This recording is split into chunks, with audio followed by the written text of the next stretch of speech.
ये साप्ताहिक बाइबल का उपदेश Plainfield Christian science church independent से है, जो प्लेनफील्ड, न्यू जर्सी, अमेरिका में है। अधिक जानकारी के लिए कृपया हमारी वेबसाइट पर जाएं www.plainfieldcs.com। आपके अध्ययन के लिए ये पाठ रविवार 30 नवंबर 2025 के लिए है। विषय: प्राचीन और आधुनिक काला जादू, उपनाम, कृत्रिम निद्रावस्था और सम्मोहन। स्वर्णपथ। यशाया। जब लोग तुमसे कहते हैं कि उजाओं और टोनों के पास जा रहे हैं, पूछो जो गुनगुनाते और फुसफुसाते हैं, तब तुम ये कहते हो कि क्या प्रजा को अपने भगवान ही के पास जाकर ना पूछना चाहिए। उत्तरदायी ध्यान। यूहन्ना। तुम ना तो संसार से और ना संसार की वस्तुओं से प्रेम रखो। यदि कोई संसार से प्रेम रखता है तो उसमें पिता का प्रेम नहीं है, क्योंकि जो कुछ संसार में है, अर्थात शरीर की अभिलाषा और आंखों की अभिलाषा और जीवन का घमंड, वो पिता की ओर से नहीं परंतु संसार ही की ओर से है। और संसार और उसकी अभिलाषाएं दोनों मिटती जाती हैं, पर जो परमेश्वर की इच्छा पर चलता है वो सर्वदा बना रहेगा। हे लड़कों, ये अंतिम समय है, और जैसा तुमने सुना है कि मसीह का विरोधी आने वाला है, उसके अनुसार अब भी बहुत से मसीह के विरोधी उठे हैं। इससे हम जानते हैं कि ये अंतिम समय है। हे बालो, किसी के भरमाने में ना आना। जो धाम के काम करता है वही उसके नियन धार्मी है। जो कोई पाप करता है वो शैतान की ओर से है, क्योंकि शैतान आरंभ ही से पाप करता आया है। परमेश्वर का पुत्र इसलिए प्रकट हुआ कि शैतान के कामों को नाश करे। पाठ उपदेश बाइबल में से मत्ती। और यीशु सारे गलील में फिरता हुआ उनकी सभाओं में उपदेश करता और राज्य का सुसमाचार प्रचार करता और लोगों की हर प्रकार की बीमारी और दुर्बलता को दूर करता रहा। और सारे सूरिया में उसका यश फैल गया, और लोग सब बीमारों को, जो नए नए प्रकार की बीमारियों और दुखों में जकड़े हुए थे और जिनमें दुष्ट आत्माएं थीं, और मिर्गी वालों और झोले के मारे हुओं को उसके पास लाए, और उसने उनको ठीक किया। लूका। फिर वो ग्रासिनियों के देश में पहुंचे, जो उस पार गलील के सामने है। जब वो किनारे पर उतरा तो उस नगर का एक मनुष्य उसे मिला, जिसमें दुष्ट आत्माएं थीं, और बहुत दिनों से न कपड़े पहनता था और न घर में रहता था, वरन कब्रों में रहा करता था। वो यीशु को देखकर चिल्लाया और उसके सामने गिरकर ऊंचे शब्द से कहा, हे परम प्रधान प्रभु के पुत्र यीशु, मुझे तुझसे क्या काम? मैं तुझसे विनती करता हूँ, मुझे पीड़ा न दे। क्योंकि वो उस मनुष्य में से अशुद्ध आत्मा को निकल जाने की आज्ञा दे रहा था, इसलिए कि वो उस पर बार बार प्रबल होती थी। और यद्यपि लोग उसे संगलों और बेड़ियों से बांधते थे, तो भी वो बंधनों को तोड़ डालता था, और दुष्ट आत्मा उसे जंगल में भगाए फिरती थी। यीशु ने उससे पूछा, तेरा नाम क्या है? उसने कहा, सेना, क्योंकि बहुत सी आत्माएं उसमें प्रवेश कर गई थीं। और उन्होंने उससे विनती की कि हमें अथाह गड्ढे में जाने की आज्ञा न दे, वहां पहाड़ पर सूअरों का एक बड़ा झुंड चर रहा है। सो उन्होंने उससे विनती की कि हमें उनमें प्रवेश करने दे। सो उसने उन्हें जाने दिया। तब दुष्ट आत्माएं मनुष्य में से निकलकर सूअरों में गईं, और वो झुंड कड़ाड़े पर से झपट कर झील में जा गिरा और डूब गया। चरवाहे ये जो हुआ था देखकर भागे, और लोग ये जो हुआ था उसको देखने को निकले। और यीशु के पास आकर जिस मनुष्य में से दुष्ट आत्माएं निकली थीं, उसे यीशु के पांव के पास कपड़े पहने और साचित बैठे हुए पाकर डर गए। मत्ती। तब लोग एक अंधे गूंगे को, जिसमें दुष्ट आत्मा थी, उसके पास लाए, और उसने उसे अच्छा किया, और वो गूंगा बोलने और देखने लगा। इस पर सब लोग चकित होकर कहने लगे, ये क्या दाऊद की संतान का है? परंतु फरीसियों ने यह सुनकर कहा, ये तो दुष्ट आत्माओं के सरदार शैतान की सहायता के बिना शैतानों को नहीं निकालता। उसने उनके मन की बात जानकर उनसे कहा, जिस किसी राज्य में फूट होती है वो उजड़ जाता है, और कोई नगर या घराना जिसमें फूट होती है बना न रहेगा। और यदि शैतान ही शैतान को निकाले तो वो आप ही अपना विरोधी हो गया है, फिर उसका राज्य क्यों कर बना रहेगा। भला यदि मैं शैतान की सहायता से दुष्ट आत्माओं को निकालता हूँ तो तुम्हारे वंश किसकी सहायता से निकालते हैं? इसलिए वही तुम्हारा न्याय चुकाएंगे। पर यदि मैं परमेश्वर की आत्मा की सहायता से दुष्ट आत्माओं को निकालता हूँ तो परमेश्वर का राज्य तुम्हारे पास आ पहुंचा है। मरकस। और विश्वास करने वालों में ये चिन्ह होंगे कि वो मेरे नाम से दुष्ट आत्माओं को निकालेंगे, नई नई भाषा बोलेंगे, सांपों को उठा लेंगे, और यदि वो नाशिक वास्तु भी पी जाएंगे तो भी उनको कुछ हानि न होगी। वो बीमारों पर हाथ रखेंगे और वो ठीक हो जाएंगे। प्रकाशित वाक्य। यीशु मसीह का प्रकाशित वाक्य जो उसे परमेश्वर ने दिया। प्रकाशित वाक्य। फिर स्वर्ग पर एक बड़ा चिन्ह दिखाई दिया, अर्थात एक स्त्री जो सूरज ओढ़े हुए थी और चांद उसके पांव तले था, और उसके सर पर 12 तारों का मुकुट था। और वो गर्भवती हुई और चिल्लाती थी, क्योंकि परसों की पीड़ उसे लगी थी, और वो बच्चा जनने की पीड़ में थी। और एक और चिन्ह स्वर्ग पर दिखाई दिया, और देखो, एक बड़ा लाल अजगर था, जिसके 7 सर और 10 सींग थे, और उसके सरों पर 7 राजमुकुट थे, और उसकी पूंछ ने आकाश के तारों की 1/3 को खींचकर पृथ्वी पर डाल दिया। और वो अजगर उस स्त्री के सामने जो जचता थी खड़ा हुआ, कि जब वो बच्चा जने तो उसके बच्चे को निगल जाए। और वो बेटा जनी जो लोहे का दंड लिए हुए सब जातियों पर राजे करने पर था, और उसका बच्चा यकायक परमेश्वर के पास और उसके सिंहासन के पास उठाकर पहुंचा दिया गया। और वो स्त्री उस जंगल को भाग गई जहां परमेश्वर की ओर से उसके लिए एक जगह तैयार की गई थी, कि वो वहां 1260 दिन तक पाली जाए। फिर स्वर्ग पर लड़ाई हुई। मिकाएल और उसके स्वर्गदूत अजगर से लड़ने को निकले, और अजगर और उसके स्वर्गदूत उससे लड़े, परंतु प्रबल न हुए, और स्वर्ग में उनके लिए फिर जगह न रही। और वो बड़ा अजगर अर्थात वही पुराना सांप जो इबलीस और शैतान कहलाता है और सारे संसार का भरमाने वाला है, पृथ्वी पर गिरा दिया गया, और उसके दूत उसके साथ गिरा दिए गए। फिर मैंने स्वर्ग पर से ये बड़ा शब्द आते सुना कि अब हमारे परमेश्वर का उद्धार और सामर्थ और राज्य और उसके मसीह का अधिकार प्रगट हुआ है, क्योंकि हमारे भाइयों पर दोष लगाने वाला जो रात दिन हमारे परमेश्वर के सामने उन पर दोष लगाया करता था, गिरा दिया गया। पतरस। सुचेत हो और जागते रहो, क्योंकि तुम्हारा विरोधी शैतान गरजने वाले सिंह के नियन इस खोज में रहता है कि किसको फाड़ खाए। विश्वास में दृढ़ होकर अब परमेश्वर जो सारे अनुग्रह का दाता है, जिसने तुम्हें मसीह में अपनी अनंत महिमा के लिए बुलाया, तुम्हारे थोड़ी देर तक दुख उठाने के बाद आप ही तुम्हें सिद्ध और स्थिर और बलवंत करेगा। उसी का साम्राज्य युग युग रहे। आमीन। अब मैं मेरी बेकर एडी द्वारा क्रिश्चियन साइंस की किताब विज्ञान और स्वास्थ्य शास्त्रों की कुंजी के साथ के साहस संबंधी अंश पढ़ूंगा। विज्ञान और स्वास्थ्य। त्रुटि का नाश करने वाला महान सत्य है कि भगवान अच्छाई एकमात्र दिमाग है, और ये कि अनंत मन के विपरीत जिसे शैतान या बुराई कहा जाता है, मन नहीं है, सत्य नहीं है, बल्कि बुद्धि या वास्तविकता के बिना त्रुटि है।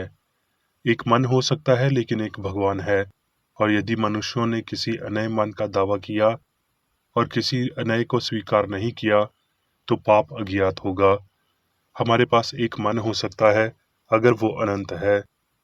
हम अनंतता की भावना को दफनाते हैं जब हम मानते हैं कि हालांकि ईश्वर अनंत है, इस अनंत में बुराई का स्थान है, क्योंकि बुराई के लिए कोई जगह नहीं हो सकती है, जहां सभी स्थान ईश्वर से भरे हुए हैं। प्रेरित कहता है कि मसीह का मिशन शैतान के कामों को नष्ट करना है, सत्य, असत्य और त्रुटि को नष्ट कर देता है, क्योंकि प्रकाश और अंधकार एक साथ नहीं रह सकते। हम मसीही धर्म व्यावहारिक प्रमाण प्रस्तुत नहीं कर सकते जिसकी यीशु ने उपेक्षा की थी, जबकि त्रुटि हमें सत्य जितनी ही प्रबल और वास्तविक लगती है। और जब हम एक व्यक्तिगत शैतान और एक मानव रूपी ईश्वर को अपना प्रारंभिक बिंदु बनाते हैं, खासकर यदि हम शैतान को ईश्वर के सामने शक्ति वाला, यदि उससे श्रेष्ठ नहीं, तो भी मानते हैं, चूंकि ऐसे प्रारंभिक बिंदु ना तो आध्यात्मिक हैं और ना ही वैज्ञानिक, इसलिए वो मसीही उपचार के आध्यात्मिक नियम को कार्यान्वित नहीं कर सकते, जो समान जैसे सत्य की सर्वसमाविशेषता को प्रदर्शित करके त्रुटि और कलह की शून्यता को सिद्ध करता है। ये धारणा कि बुराई और भलाई दोनों वास्तविक हैं, भौतिक अर्थों का भ्रम है जिसे विज्ञान ने समाप्त कर दिया है। बुराई कुछ भी नहीं है, कोई चीज नहीं है, मन और ना ही शक्ति है, जैसा कि मानव जाति द्वारा प्रकट किया गया है। ये झूठ के लिए खड़ा है, कुछ भी होने का दावा नहीं करता है। वासना, बेईमानी, स्वार्थ, ईर्ष्या, पखंड, बदनामी, घृणा, चोरी, व्यभिचार, हत्या, मानव भ्रंश, विक्षेपण, निर्जीवता, शैतान, तर्क सभी के साथ वगैरह जैसे शब्द शामिल हैं। जैसा कि क्रिश्चियन साइंस में नाम दिया गया है, पशु चंबकत्व या सामोहन त्रुटि या नश्वर मन के लिए विशेष शब्द है। ये गलत धारणा है कि मन पदार्थ में है और ये बुराई और भलाई दोनों है। ये बुराई उतनी ही वास्तविक और अधिक शक्तिशाली है जितनी अच्छाई है। इस विश्वास में सत्य का एक भी गुण नहीं है। ये या तो अज्ञानी है या दुर्भावनापूर्ण है। सम्मोहन का दुर्भावनापूर्ण रूप नैतिक मूर्खता में परिणत होता है। अमर मन के सत्य मनुष्य को बनाए रखते हैं और वो नश्वर मन की दीनता कथाओं का सत्यानाश करते हैं, जिनके चमकीले और भड़कीले दावे मूर्खता पुतंगे की तरह अपने स्वयं के पंख जलाते हैं और धूल में गिर जाते हैं। ये कई लोगों द्वारा माना जाता है कि एक निश्चित मजिस्ट्रेट जो यीशु के समय में रहता था, उसने ये कथन दिया, उसकी फटकार भयभीत है, हमारे मास्टर की कड़वी भाषा इस विवरण की पुष्टि करती है। गलती के लिए उसने जो एकमात्र सजा दी थी वो ये थी, हे शैतान मेरे सामने से दूर हो जा। यीशु का तीर सकार तेज और गहन था। उसका मजबूत प्रमाण उसके मजबूत शब्दों में मिलता है, इस तरह के जुबान बोलने की आवश्यकता को दिखाते हुए, जब उसने दुष्ट आत्माओं को बाहर निकाला और बीमार और पापी को ठीक किया। त्रुटि का निवारण उसके झूठे दावों की भावतिक भावना से वंचित करता है।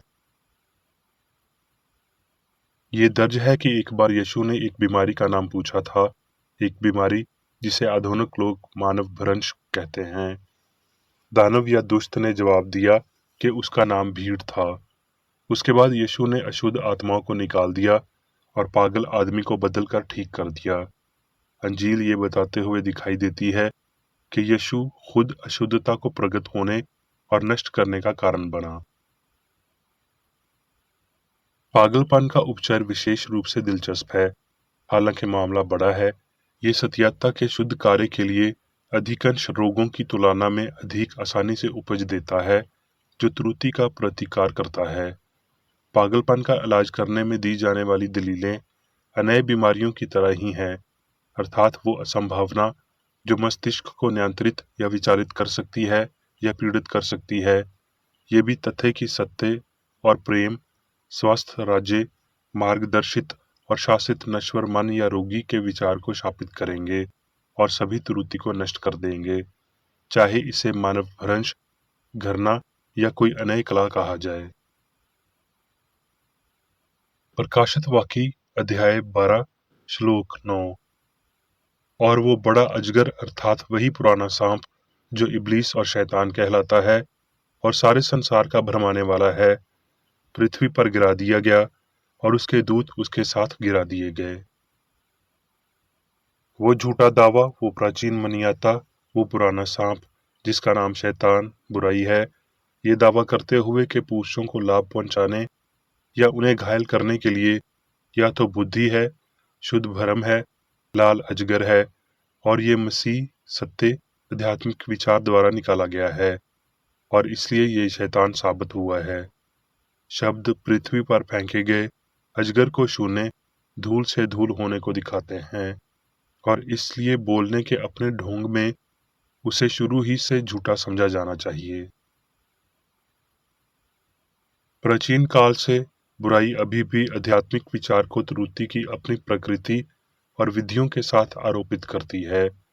ये दुर्भावनापूर्ण पशुवर्ती, जिसमें से अजगर प्रकार है, नश्वर को नैतिक और शारीरिक रूप से, यहाँ तक कि उनके साथी नश्वर को मारने के लिए उकसाता है, और इससे भी बदतर निर्दोष पर अपराध का आरोप लगाता है। पाप की ये अंतम दुर्बलता उसके अपराधी को बिना तारे की रात में डुबो देगी। प्रकटीकर्ता समस्त बुराई के इस मूर्त रूप से पर्दा उठाता है और उसके भयानक स्वरूप को देखता है, लेकिन वो बुराई की शून्यता और ईश्वर की सर्वव्यापकता को भी देखता है। प्रकटीकर्ता उस पुराने सांप को देखता है जिसका नाम शैतान या दुष्ट है, जो अथक निगरानी कर रहा है ताकि वो सत्य की एड़ी को डस सके और आध्यात्मिक विचार की उस संतान को, जो स्वास्थ्य, पवित्रता और अमरता से भरपूर है, बाधित कर सके। एक पाप पर जीत के लिए हम धन्यवाद देते हैं और समूहों के भगवान की महिमा करते हैं। सभी पापों पर शक्तिशाली विजय के बारे में हम क्या कहें? एक ऊंचा गीत जो पहले से कहीं अधिक मधुर उच्च स्वर्ग तक पहुंच गया है, अब अधिक सुस्पष्ट और मसीह के महान हृदय के निकट आता है, क्योंकि दोष लगाने वाला वहां नहीं है और प्रेम उसके अधीन और चिरस्थायी तनाव को दूर करता है। सब उन्मूलन क्रिश्चियन साइंस में एक नियम है जिसके द्वारा त्रुटि के खिलाफ हमारे युद्ध में हम सच्चाई या मसीह के लिए सब कुछ छोड़ देते हैं। ये नियम स्पष्ट रूप से ईश्वर को ईश्वरीय सिद्धांत के रूप में व्याख्या करता है, जीवन के रूप में पिता द्वारा दर्शाया गया, सत्य के रूप में पुत्र द्वारा प्रतिनिधित्व, प्यार से मां द्वारा प्रतिनिधित्व किया, किसी न किसी अवधि में यहाँ या उसके बाद प्रतीक नश्वर को भगवान के विपरीत एक शक्ति में नश्वर विश्वास के साथ जूझना चाहिए। अब मैं मेरी बेकर एडी द्वारा चर्च मैनुअल में दिए गए 3 दैनिक कर्तव्यों को पढ़ूंगा। दैनिक प्रार्थना। प्रत्येक दिन प्रार्थना करने के लिए इस चर्च के प्रत्येक सदस्य का कर्तव्य होगा, तुम्हारा राज्य आए, ईश्वरीय सत्य, जीवन और प्रेम के शासन को मुझ में स्थापित कर और मुझ पर शासन कर, और तेरा वचन सभी मनुष्यों के स्नेह को समृद्ध कर सकता है और उन पर शासन कर। आदेशों और कर्तव्यों के लिए एक नियम। ना तो दुश्मनी और ना व्यक्तिगत लगाव मदर चर्च के सदस्यों के आदेशों और कर्तव्यों पर लागू करना चाहिए। विज्ञान में दिव्य प्रेम ही मनुष्य को नियंत्रित करता है और एक क्रिश्चियन विज्ञानी प्यार की मीठी सुविधाओं को दर्शाता है। प्यार में डांटने पर, सच्चा भाईचारा, परोपकार और क्षमा में। इस चर्च के सदस्यों को प्रतिदिन ध्यान रखना चाहिए और सभी बुराई दूर करने, भविष्यवाणी, न्याय करने, निंदा करने, परामर्श देने, प्रभावित करने या गलत तरीके से प्रभावित होने से बचने के लिए प्रार्थना करनी चाहिए। कर्तव्य के प्रति सतर्कता। इस चर्च के प्रत्येक सदस्य का ये कर्तव्य होगा कि वो प्रतिदिन आक्रामक मानसिक सुझाव से बचाव करे और भूलकर भी ईश्वर, नेता और मानव जाति के प्रति अपने कर्तव्य की उपेक्षा नहीं करनी चाहिए।